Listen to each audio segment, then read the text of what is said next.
So nakita po nung FATF yung efforts natin, yung efforts po ng AMLC in prosecution. So it is the whole effort the efforts of the various agencies were all considered, Your Honor, dun sa paglagay sa atin sa gray list. But is what we have done already sufficient in the eyes of FATF as communicated through AMLC, Mr. President? I think may hinahanap pa ho sila. I think bank secrecy has always been I think that's always been on their list. Kasi we are sa atin din, we've made, I remember in the Committee on Ways and Means before, we tried to lift it, but some of our colleagues were against it, so we had to remove it from the committee report. I remember that during, I think 2017, we made that effort. Where's the list? May mga tinatawag na strategic deficiencies, yung effective risk-based supervision of the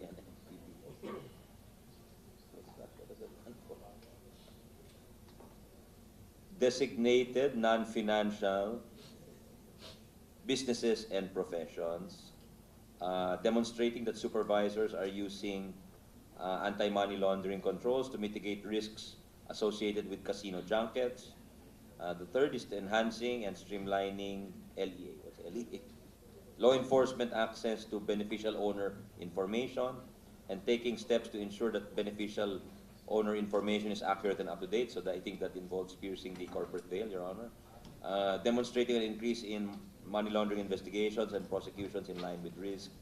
And demonstrating an increase in the identification, investigation, and prosecution of terrorist financing cases. So ito po yung hinahanap po nila. So some of them, I think most of them, I think tayo dito sa Senado, mukhang wala kailangan namin. Yeah, according to them, we've done our share and we've passed the amendments. So they're looking for improvements on the enforcement side. But may I interject, Love, with the permission of my Yes, sir. Because we had the LEDAC meeting twice already, and both LEDAC meetings, there was a request for an amendment to the AMLC law again. Hindi naman to relax, Your Honor. No, not to relax, sorry. I'm just kidding. Because apparently we're the only country left that is not, this particular amendment, can we be educated or can it be reminded again? Because I'm not aware, Your Honor, and I was not in the LEDAC, last LEDAC meeting. I'm sure they're aware. Yeah. There's a request for an amendment to the AMLC law that apparently, I think Lebanon and the Philippines were the only two. Apparently Lebanon passed it already. We're the only one left. What is it in the AMLC law? Is it the opening of accounts? It's an amendment to bank. Is it because of the amendment to the bank secrecy law?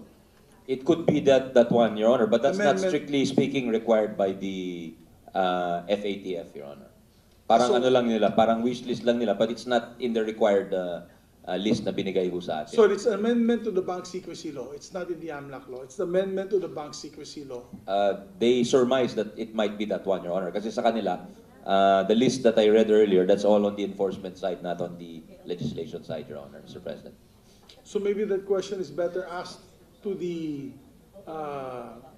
budgets. Maybe or- we can just ask the executive secretary to come up with an official position of the executive on this, Mr. They pushed it President. na. It's a priority measure in the LEDAC. Yeah. So I just wanted to see if it will help them. My apologies, Minority Leader, please. Thank you. We have always been mentioning this super body na FATF. Is the FATF communicating with the Republic of the Philippines what they want us to do through AMLC? Is that one of the functions of AMLC? Yes, Your Honor. So siya yung bridge natin doon. What's the worst case, Mr. President? Kunyari, what if the FATF requests something which we cannot really give? What's the worst case? We fall down to the blacklist, and then what is the effect? So that para alam natin ano pong Malayo naman ho yung mangyari yung malagay ho tayo sa blacklist. Dahil yung tatlong bansa na lang ho ang nasa blacklist. And I think we don't belong in this class. Ano po yun? Iran, North Korea, and Myanmar. So I think we're very different from this. We're very open compared to them, politically and economically. And if I may outline the countermeasures imposed on blacklisted countries, Yan. Ito yung prohibiting financial institutions from establishing subsidiaries or branches or representative offices abroad.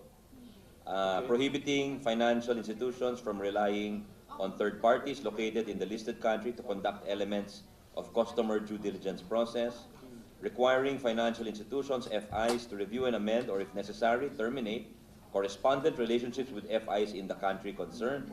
Requiring increased supervisory examination and or external audit requirements for branches and subsidiaries of FIs based in the listed country.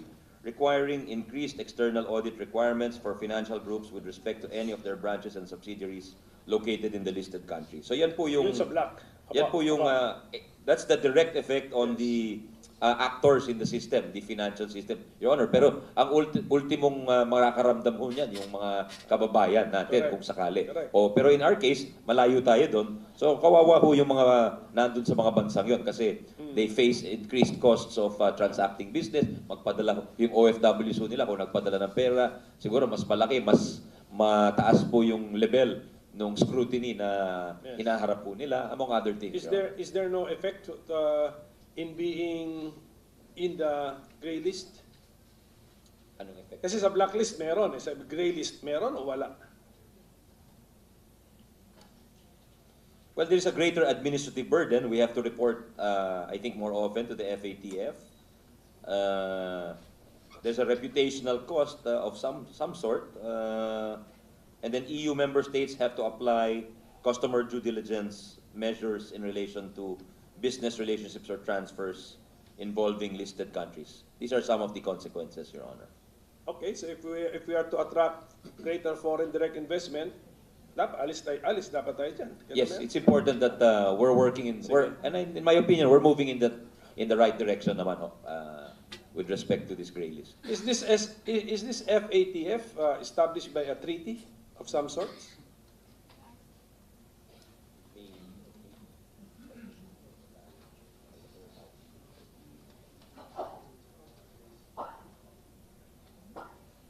It's a G20 initiative, Your Honor. The G20 being the 20 largest economies in the world. So siguro, although there is no binding treaty in the sense of like a UN instrument, because it's like a market sanction already. If you fail to comply, you will feel the consequences, and your economy will feel the consequences. There is no treaty, and if there were a treaty, the Philippines is not even part of the treaty, and yet we are greatly affected by the decision of this G20.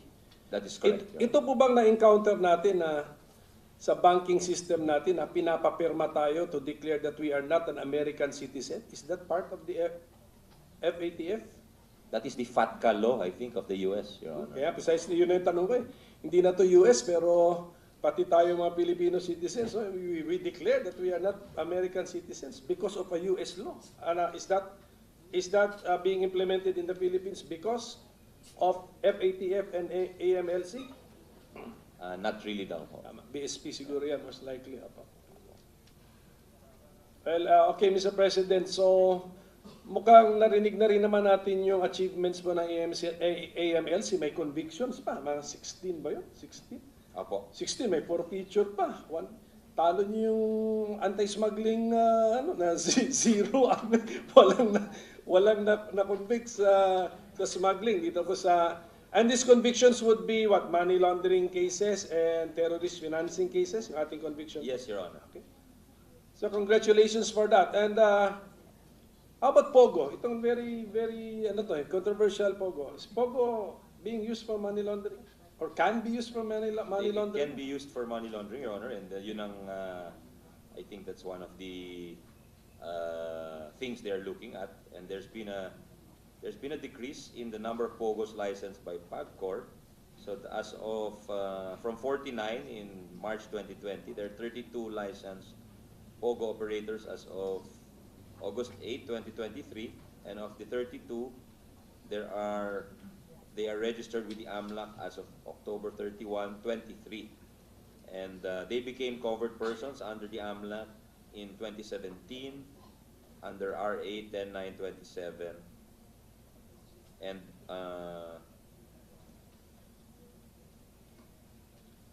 the AMLAC started receiving covered and suspicious transaction reports from POGOs in 2021. They received 138 covered transaction reports for 2022. 33 CTR submissions or covered transaction report submissions from POGOs. And for POGO service providers, there were 843 covered transaction reports amounting to 16.282 billion and 851 covered transaction reports amounting to 16.867 billion, Your Honor. For 2023, for the period January 1 to October 31, there were no suspicious transaction report submissions from both POGOs and service providers. Yeah, Mr. President, the DOF has a position on the POGO issue. Sabi nila, we should let go of POGOs. Does the AMLAC have a position on POGO? Si DOF, meron eh. Oh. Kayo po? They defer to the position of the authorities like the DOF and the Executive Secretary and the President, Your Honor. Sige, tapos kung hindi ko po makalimutan yung next agencies, tatanungin ko rin po dito sa POGO kasi baka may national thank you for the heads up. They will baka may prepare their national answer, security ano din ito, angle. So, okay, siguro last question na lang, Mr. President, for AMLAC. Katatapos lang ng ating eleksyon, AMLAC, did you notice anything suspicious with financial and banking transactions, Mr. President? Violations of election laws are not designated as unlawful activities associated with money laundering under the AMLA.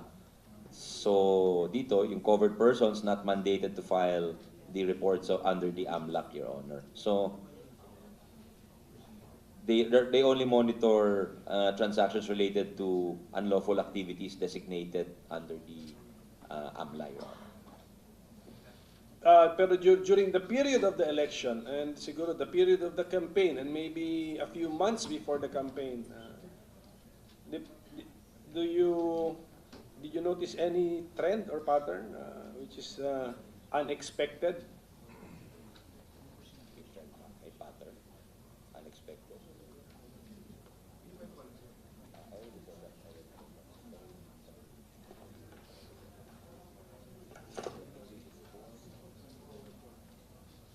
Wala naman daw ho. Wala naman ho. Okay, ito po, coming from our constituents. Are criminal syndicates now using artificial intelligence to evade the anti-money laundering law? Are we entertaining that possibility? And if yes, what are our proactive measures to counter?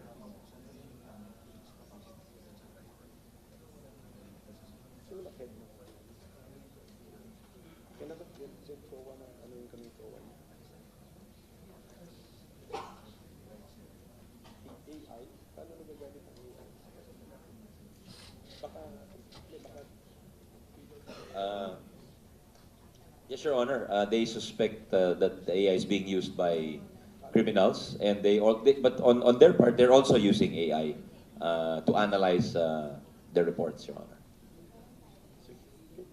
So, AI versus AI, Mr. President.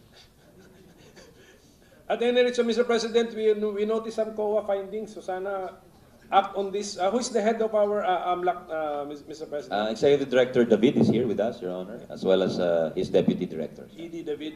So, just act on the COA findings so that next year wala na po ito. Yung mga, actually, mga liquidation to documentation, Mr. President. Yes, Your Honor. Okay. They will act on it. So we wish AMLAC all the best. I'm sure, I know kulang kayo sa manpower kasi siyempre, do we need to adjust the threshold para hindi naman halos lahat na ng transaksyon dinadaanan ninyo? Di ba ganun po yun? There's a threshold, banking transactions 500,000, Your Honor. About 500,000. Every time Senator Mark Villar does his groceries, he has to file a report, Your Honor. The bank reports it. Yeah, the bank reports it. So and then, siyempre, what's the point in reporting to AMLAC? You have to go over the reports and analyze. So, is the threshold realistic or too low? Yeah, it's a worldwide standard, Your Honor. So I think they're just trying to conform to be uniform worldwide, Your Honor. And in dollars, that was fixed at $10,000. Tama po, tama po. So, ngayon, magkano naman peso to dollar exchange rate ngayon? 6 sa mga 56. So, yeah, it's around, actually, so 9,000 plus, Your Honor. Mas alam niyo. mas ano siya, mas. Anyway, yan yung essence. Ano, it was fixed in dollars. So, I hope we can also go to the grocery with the dollars used by our assistant majority. I was only joking, Your Honor, but so thank you. respect our colleague. Good luck to AMLAC. Please be more proactive. Keep us informed what the FATF requires us to do. Pero hope you understand our point of view, our attitude is that we are not beholden to FATF. Wala namang, there's no treaty law. Hindi naman tayo. We will be affected, but we're a sovereign country. So, ipaglaban din po natin kung ano sa tingin natin ang makakabuti sa ating mga mamamayan. Okay, so hindi tayo sunod-sunuran lang din sa kanila. Hindi naman tayo nag-sign din sa agreement nila o sa treaty nila. So thank you for that, Mr. President. Thank you for the time. Thank you. Thank you very much to His Honor, and he makes some very good points with that. And we will ask the agency to comply with your recommendations, Your Honor. Thank you very much. Thank you very much. Majority Leader. Mr. President, there being no other reservation for interpellation, I move that we close the period of interpellation and consider the budget of the Anti-Money Laundering Council to be deemed submitted for the body's consideration. There being no objection to the Majority Leader's motion, the budget of the Anti-Money Laundering Council is hereby deemed submitted. Congratulations. Thank you. May we ask now the two executive officers, Majority Leader, can we ask the National Intelligence Coordinating Agency? Yes, Mr. President, I move that we consider the budget of the following agencies: the National Intelligence Coordinating Agency, led by Director General Ricardo De Leon, and the National Security Council, led by National Security Advisor Eduardo Año. Yes, the budgets of the two agencies are to be considered. May we ask them to move forward and occupy these seats in front. Session suspended for 1 minute.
Hindi ka babawasan yung power mo magpakulong. Pwede pa din. Pwede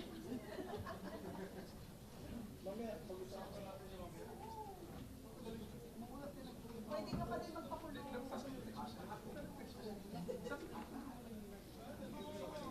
Pwede ka pa din magpakulong.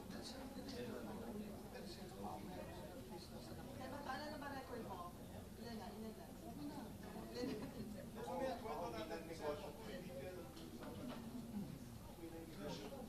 Shoot. Ay, sorry. Session suspended.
Session resumed. Mr. President, I move that we recognize the distinguished Senator Sonny Angara to sponsor the said agencies and Senator Pimentel to interpolate the budget of the National Intelligence Coordinating Agency and the National Security Council. So moved. Our distinguished sponsor is recognized as well as our minority floor leader. Thank you, Mr. President. With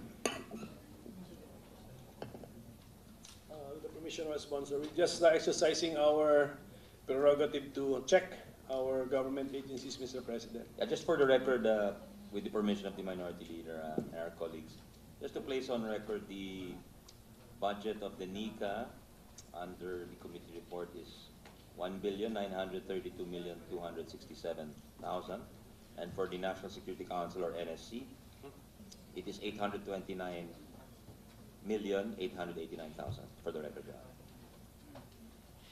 Thank you, Mr. President. The resource persons can remind this representation if my question requires an answer which is confidential in nature. So just remind me that if you cannot publicly answer it, then maybe you can answer it in writing or during an executive session. Thank you. But I'll try my best to ask questions which can be answered. before our people. Because the purpose actually ng aking interpellation, Mr. President, ay mas makilala ng ating mga kababayan yung mga dalawang ahensyang nasa harap ngayon natin. How important they are in the life of our nation, the critical role that they play, the trust that we have placed on them, Mr. President. Dito po sa NICA, Mr. President, may nakita kami na you have a drug-free workplace program. May we know more about this program? And how much are we allocating or appropriating for this program, Mr. President? 22 million, Your Honor. What is to be achieved by this program?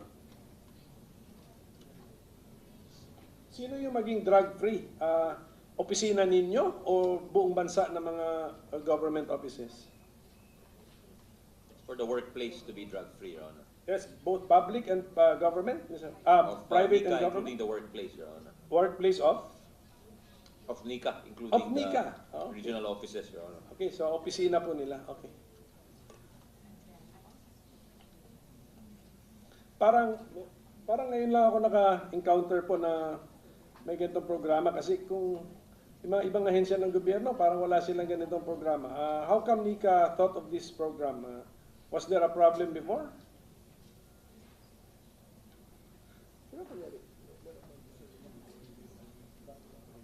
Hindi yung tanong niya bakit nagka-program daw na gano'n. At the first time, was there a problem before?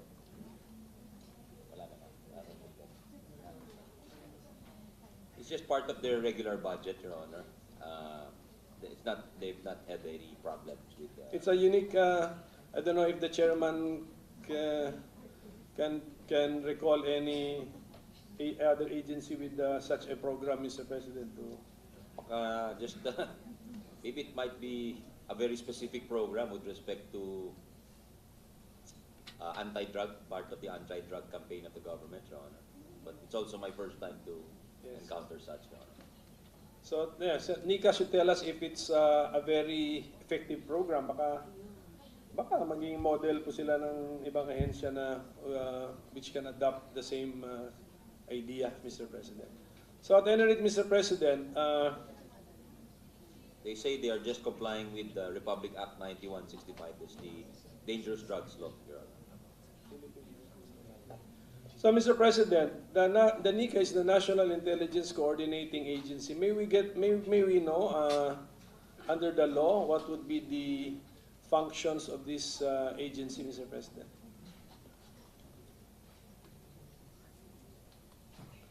Your Honor, the NICA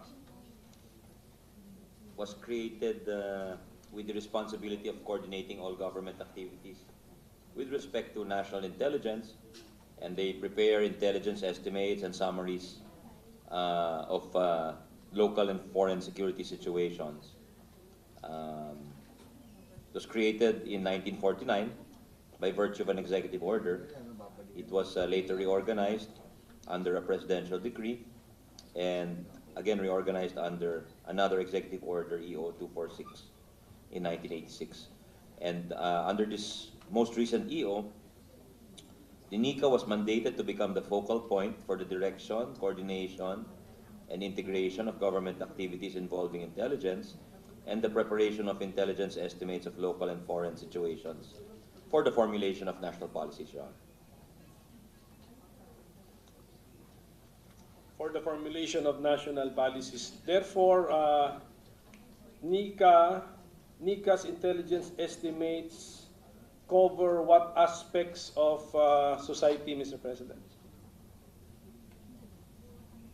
Well, both local and foreign, Your Honor. So Hindi lang Pilipinas, ano pa pala? anything dealing with security, which I think, as we all know, has been becoming more widely defined, Your Honor. Dati, strictly internal or external lang ang dichotomy ng security, but now it encompasses things like food security, cyber security, among others, Your Honor. Terrorism, yeah, is this an increasing threat. So talagang, you could say na lumawak po yung kanilang papel, Your Honor. Mga syndicated criminal activities, siguro pa. Yes, that's more part of the traditional, I think. But because of the growing power also, because technology has not only enabled authorities, but it's also enabled criminals, Your Honor, in a sense, because it's made the ability to commit crime on a transnational scale more possible, in a sense, Your Honor. Can we say that human trafficking is under the jurisdiction of the NICA also, Mr. President? Just monitoring the situation, Your Honor, insofar as it, partly, Your Honor, but it's also part of the DOJ's mandate, and the DILG also has a mandate against and also, of course, the Commission for Women and other Commission on Human Rights, I think, would also be interested in that, Your Honor. So generally speaking, all the intel information on human trafficking happening in the Philippines and maybe in ASEAN would be in the possession of NICA, Mr. President? Yes, Your Honor. Does NICA process the information? Kasi ang next tatanong ko sana, can you give us ano yung mga weaknesses po natin? How come human trafficking is still thriving here in the Philippines? Why does trafficking still present? Because of poverty.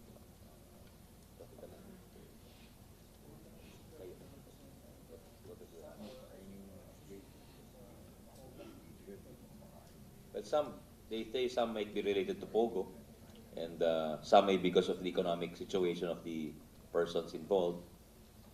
That's some of their reasons for trafficking, Your Honor. Does NICA have a position on POGO? Like the DOF na mayroon talagang categorical position? Summarize na lang. Well, yes, their position is that the closure or permanent suspension of POGO and its related illegal activities will help reduce human trafficking, forced labor, kidnapping, and other crimes in the country. The Philippines will no longer be a hub of an industry that is prohibited in other countries. Additionally, it will resolve the issue of not being aware of the number of Chinese nationals in the country, as their entry is facilitated by corrupt personnel. That is their position. I hope Senator Win Gatchalian is monitoring us, Mr. President. He would be glad to hear of that position of NICA. Does NICA also, in its intel ano bang tawag doon? Data, have information on syndicates and who are the people behind syndicates of different crimes, different natures of crimes? Kasama po ba yan to be expected na at least meron kayong hawak na NICA on intel?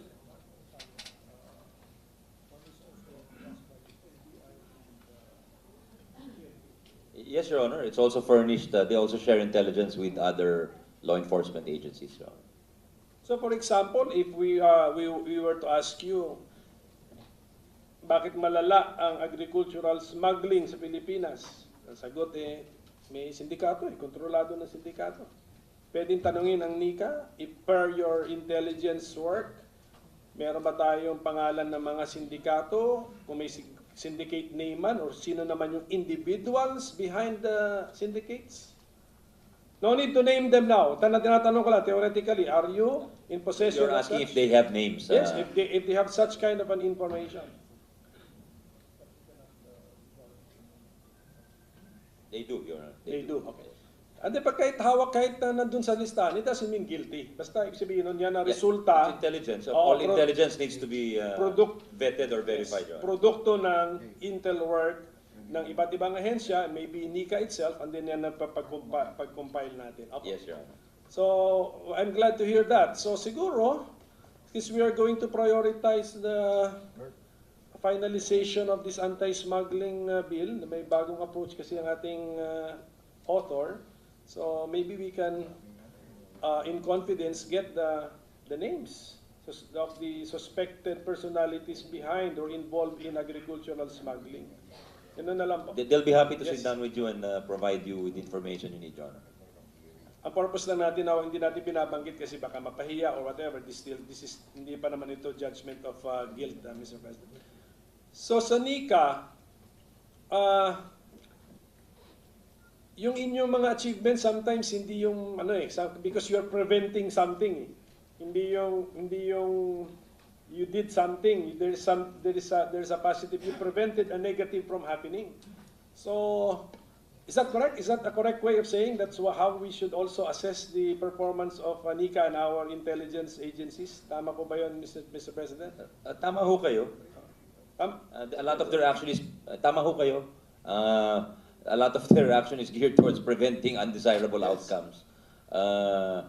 And preemptive also, meaning trying to, in a sense, diffuse situations. Right. But you could say also that accomplishments of law enforcement agencies, we were talking about the AMLC earlier, and there were achievements of that body against terrorism financing. So you could say they're also part of that effort against terrorism financing, against and also the national security situation in the West Philippine Sea, for instance, kung ano man yung na-accomplish ng gobyerno doon, yung filing of the DFA of whatever actions, and the intelligence exchanges, partnerships with counterpart services abroad, as well as with other agencies with respect to that situation. Kasama po ang NICA doon, Your Honor. NICA is a recipient of confidential as well as intelligence funds. How can we justify this, Mr. President? Yun muna conceptually that it is a legitimate recipient of confidential as well as intelligence funds, Mr. President. Your Honor, they're also they're the lead intelligence collector, operating under the Office of the President. So they conduct counterintelligence activities. They recommend also the application for prescription of terrorist organizations, associations, or groups of persons to the Anti-Terrorism Council under the law. They are the head of the Terrorism Financing Subcommittee of the Anti-Money Laundering, Counterterrorism Financing, and Counter-Proliferation Financing Coordinating Committee under the AMLC and the Anti-Terrorism Law. And they're also the head of the Situational Awareness and Knowledge Management Cluster. And they're also head of the Intelligence Fusion Group of the National Task Force, which is the Intelligence Surveillance Reconnaissance Project. And they're also head of the Regional Intelligence Committee in the regional offices nationwide of 10 provincial sub-offices. So kasama po yung intelligence fusion, collaboration, case build-up, technical support, and of course, when it comes to the CF, importante dyan yung purchase of information, rental of safe houses, yung rewards to informers, case build-up of against counterterrorism, kasama po dyan yung aspetong yan. So itong NICA po ang isang ehemplo ng civilian agency which we are allowing to receive intelligence fund because it is, although it's not military, it's not uniform, it is an intelligence practitioner for that joint circular, Mr. President. Yes, Your Honor. So siguro ang general appeal ko lang, if conceptually we are in order, siguro we just look at the reasonableness of the amount.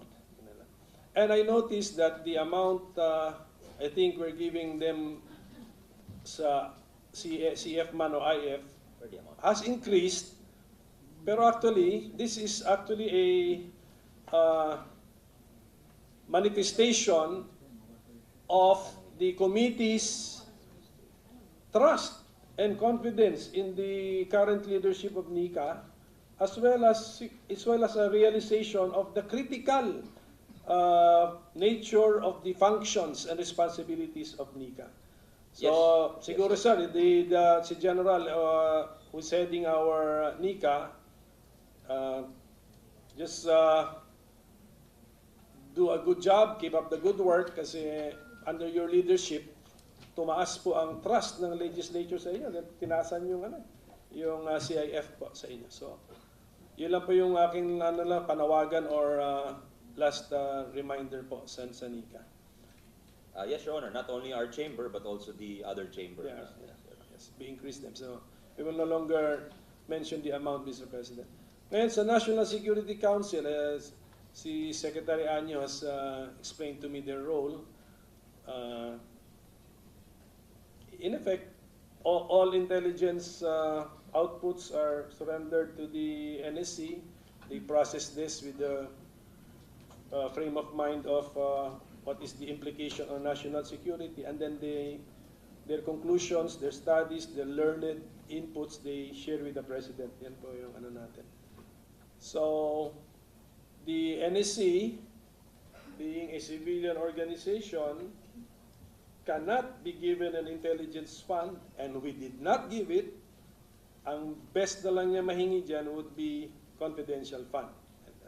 So conceptually also, Mr. President, I find this to be in order. There's nothing wrong with giving them a CF, considering their functions that they also have to do they have some confidential expenses, Mr. President. So, Mr. President, if only you can answer, no, Secretary Anyo, ano bang strength ng communist insurgency for our data?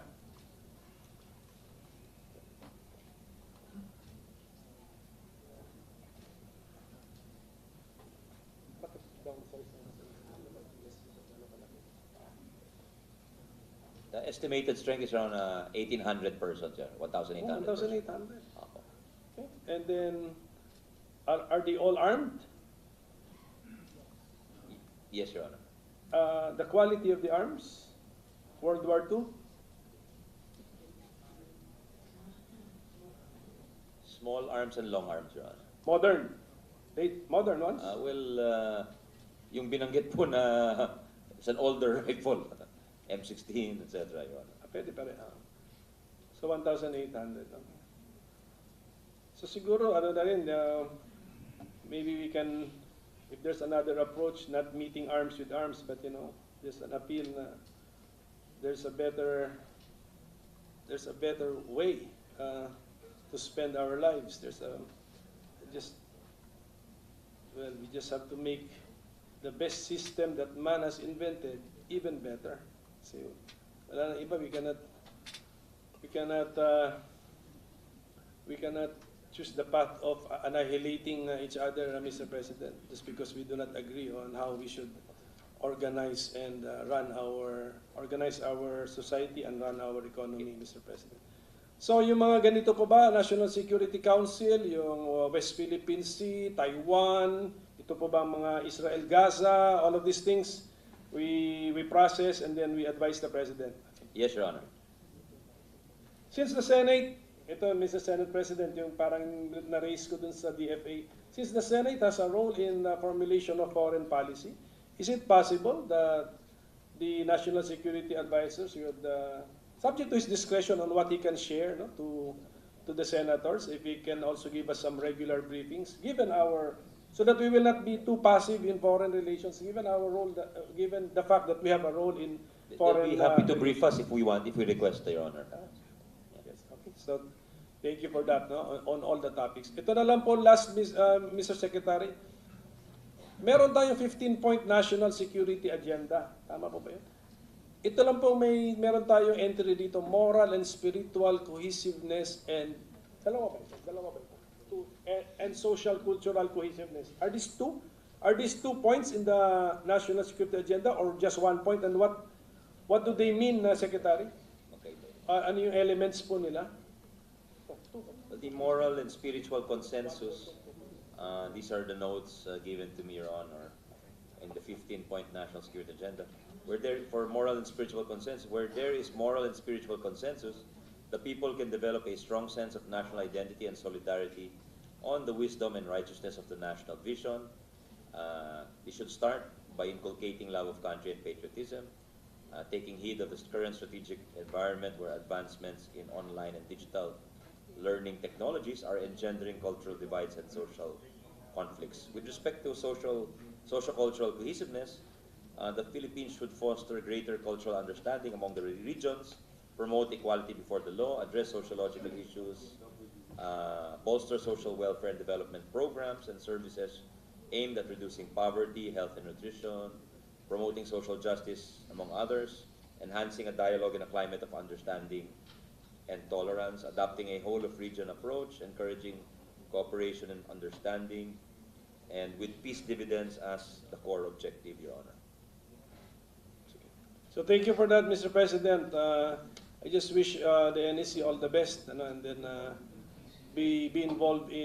Please involve the Senate in your briefings, din po. And then looking at the amount, especially with the CIF given to you, sa tingin ko tumaas din ito. This reflects also the trust and the confidence of the legislators on the agency as well as its leadership, and also our realization of the critical nature that your agency plays, okay, in running our society, in securing our country. So we wish the two agencies all the best, Mr. President.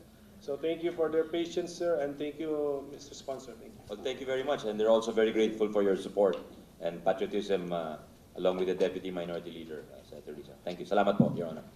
Mr. President, there being no other reservation. Majority, I was pointing because I wanted to raise Oh, the sorry, issue. sorry. Yes, sorry. Yes, before we pass the budget of the two agencies, we'd also like your assistance, gentlemen and ladies of the NICA and the NSA, to look into these false, and I saw this newspaper articles because we raised this last week, yung mga fake passports, fake passports. totoong passport, totoong national IDs, totoong Philippine licenses and issued licenses, but of course, foreign nationals ang nakakatanggap. We would like to look into this together with the NBI. NBI is investigating this. But there are national security implications to these gentlemen and ladies. Kasi we were shown how easy it was for foreigners to be able to get birth certificates,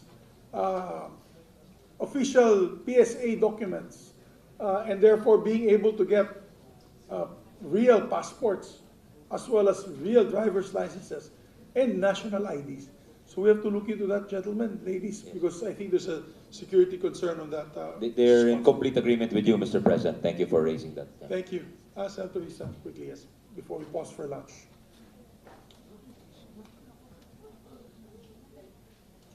Salamat kayo, Mr. President. Good Chair. I'd just like to echo the urgent concern expressed by the Senate President.